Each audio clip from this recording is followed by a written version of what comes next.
الفرق ما بين النفس السليمة والنفس السعيدة والسلامة السلبية.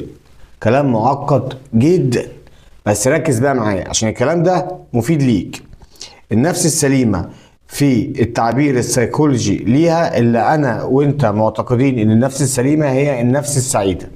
طيب حلو، بس النفس السعيدة دي بتبقى سعيدة لما هي بتتجنب المشاكل والهموم وضغوط الحياة اليومية، وبالتالي بتكون هي دي اصلا النفس السلبية، اللي هو انا النهاردة ممكن اصحى بكرة ما اهتمش باعطال العربية ولا بمشاكل مراتي ولا بالهموم اللي عند اخويا ولا بالمتطلبات اللي صاحبي عايزها علشان خاطر يكيب فورورد او يشتغل او يركز في اللي هو بيعمله.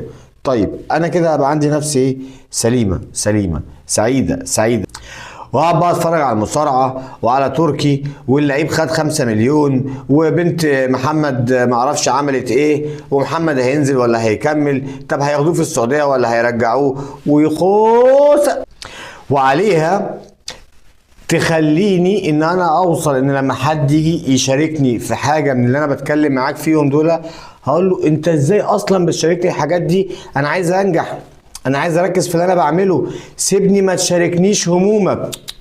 هي الاصل مش همومه، هو التجارب اللي انت هتعيشها مع ده او دي او دولة هي دي اللي هتديك الاكسبيرينس في حياتك الاجتماعية والعملية والاسرية وتخليك لما تكبر تبقى حكيم. يبقى النفس دي سليمة سعيدة، مش شرط سلبية. لو سعيدة وسليمة تبقى سلبية. يعني لو انا عايش بلا مبالاة لما هو حولي نفسي هتبقى سعيدة بس هتبقى سلبية.